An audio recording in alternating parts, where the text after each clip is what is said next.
Hey guys, welcome back to my channel. I'm going to attempt to make a review video of the 5 in a Row Volume 1 curriculum that we used this past year. So I'm going to tell you a little bit about what it is and about how it's used.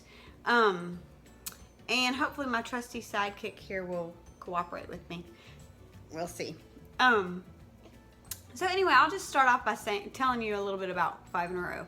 So the whole point is, it is literature based, so they have some great books, award-winning books and just classic books that they suggest, and for each book they have a listing and more like paragraphs of the different subjects you can cover, and they give you, basically they give you what to talk about and do, that kind of thing. So I will give you a list of kind of the subjects they address. It talks about language arts, applied math, which is kind of like going through the book and counting the different things or grouping things for like early multiplication, that kind of thing. Art, history, geography, social studies, and science. So each book, they pull out what you can cover of the different topics. They don't all cover every topic, but they cover a good many for each one.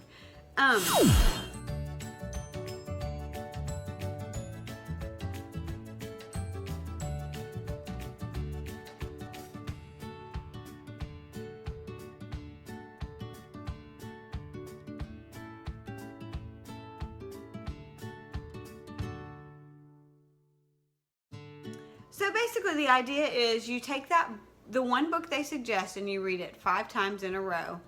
And just something about the repeated exposure to it. You know, kids are gonna pick up the vocabulary, it becomes more meaningful to them the more times you read it. The way we did, now a lot of people take each book and just take a week with each book. We didn't do it that way. We stretched each book out for 2 weeks. That way, if we didn't have time to get to it one day, or we wanted to dig further on a topic within that book, we could do it. I just don't like that feeling of pressure of it's a week and you're done, and I'm gonna regret if we didn't get to all the things I wanted to cover. So we took 2 weeks. It was a much more relaxed way to do it. In my opinion, for our family, it worked very well to just do it 2 weeks at a time. So anyway, the stories they picked are some really cute stories, some great life lessons. The subjects, I really like how they pull out the social studies and just kind of talk about relationships with between the different characters, where it could be parent and child, or grandparent and child, groups of people, like we talked about orphans, we talked about elderly people, we talked about cranky people that are hard to get along with. You know, it touches on so many different types of things. Let's see, I like that you can go as deep and thorough as you want, or as light and stay on the surface as you want. So that, I really enjoyed that, because whenever my kids would really be into something, you know, we might do the same activity twice just because they really enjoyed it. And we had the flexibility to do that. I really like that. I like that you can use it with multiple ages. For us, now, I don't know how big of a range you could go. I think I could have gone even up to 4th grade and still had kindergartners. I think we would have been fine, because I could have made it harder if I needed to. It just so happens that my 2nd grader was not so much of a go-getter as far as this curriculum is concerned in general. My kindergartners were more into the coloring activities and that kind of things. So it was a good range for us. I didn't feel like he was missing out on anything. I didn't feel like it was too hard for them. I felt like it was all just right. So I like that you could use it, because that's one of the reasons why I picked this curriculum, is because I wanted to do subjects together just for time's sake and for unity's sake. I think that my second grader enjoys feeling like he's in the same class as his sisters during this time. So that's been good. Let's see. I'm trying to think of what else I wanted to tell you about it because I'm a little bit distracted by my sidekick here. Let's see. Oh, I like that it kind of invites creativity. And I'll give you an example, or at least for my second grader, who loves to think outside of the box and he loves to take charge. So for him, it was good that he could suggest things. So like, for example, during one of our units, we were talking about Italy. Well, he goes and gets his Francesco car from the Cars movie. He brings that, and he brings a couple of other ones. Like, one of them had the Italian flag on it, one of them had the French flag on it. You know, one of them was from England.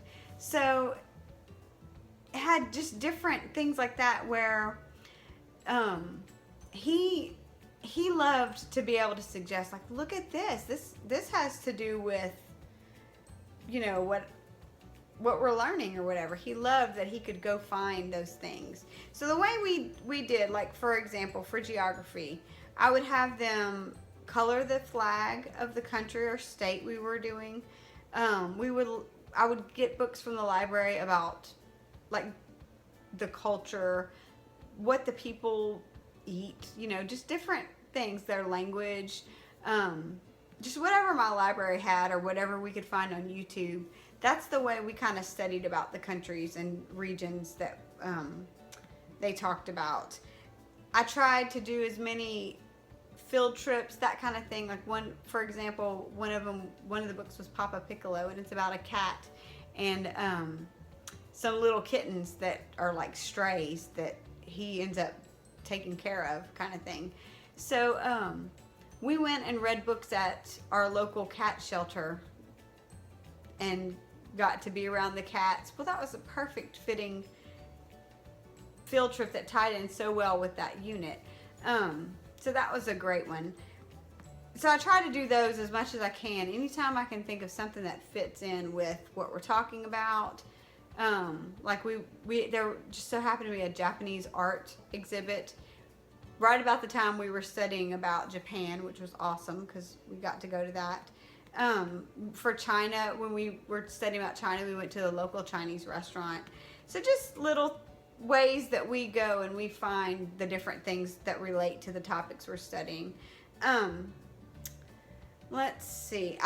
We did make a journal, which is kind of like a modified lap book for us. A lot of times I would print out lap booking activities that I found online, and we would put them in our journal. We made paper dolls to represent the different cultural units we did.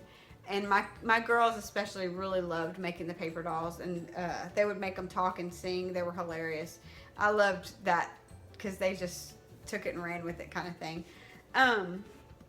So those are some things we liked about it. I would say a couple of things that weren't the greatest for me.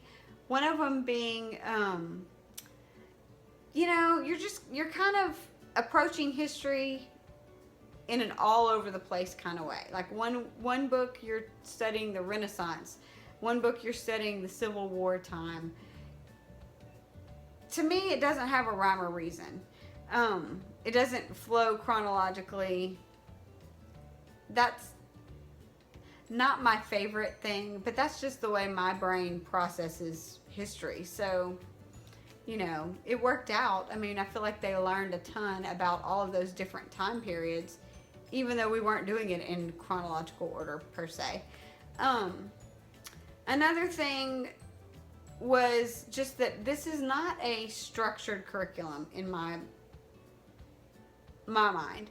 I'm a free spirit. I've told y'all that before. So pretty much I need very high structure because I'm going to take it and make it very loose. That's just the way I do it. So this is basically a list of topics you can cover for a subject with suggested activities, and it's just kind of like, do what you want. whenever you want, you know, as much or as little as you want. Which basically, if it was a structure, do this Monday, Tuesday, Wednesday, Thursday, Friday, I would take it and do what I want anyway. So it really is okay that it's not laid out for me like that. It just made it a little bit more, I had to go and actually figure out a plan, which I'm not a planner. But I spent last summer planning for this.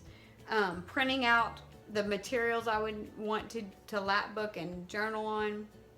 I took the time all summer, I did that. So I was very prepared for this year. Well, this summer, this is what I'm doing.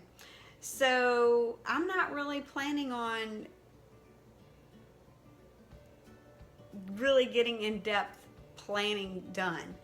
So that means for next year, we're gonna have to see how it works to just open the manual and talk about stuff.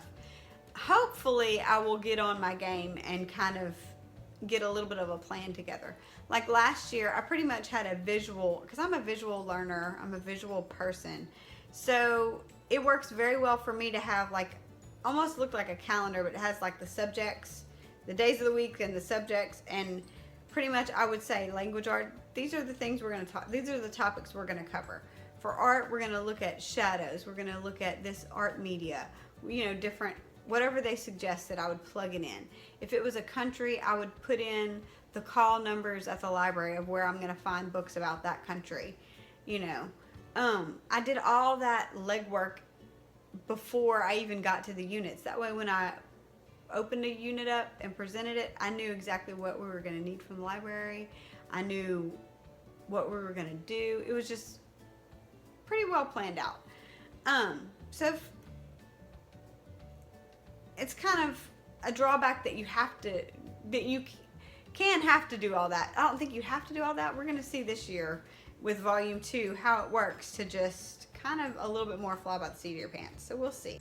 All right, so that's pretty much my review. Basically, we liked it. We enjoyed our 5 in a row time and activities for the most part. You know, there were some times when the kids were like, do we have to do this, or do we have to write this down? Why don't, you know, like, sometimes we would just talk through the activities. We wouldn't actually write anything down. It just depended on what I thought would be important to have in their journals for long term to look back on and remember, you know, different subject matter.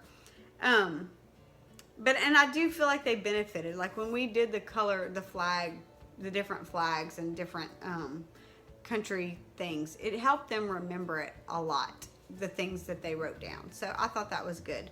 So I do plan for them to do a journal this coming year, and we'll just see what we talk about. We'll see how it works to fly by the seat of our pants, and I guess next summer I'll be telling you about that. So this is what I have to share with you. If you have any comments or questions, feel free to put them down below. And if you like this video, feel free to give it some love. And thank you for watching. I hope you'll come back and watch some more. If you haven't subscribed yet, go ahead if you want to. Thanks.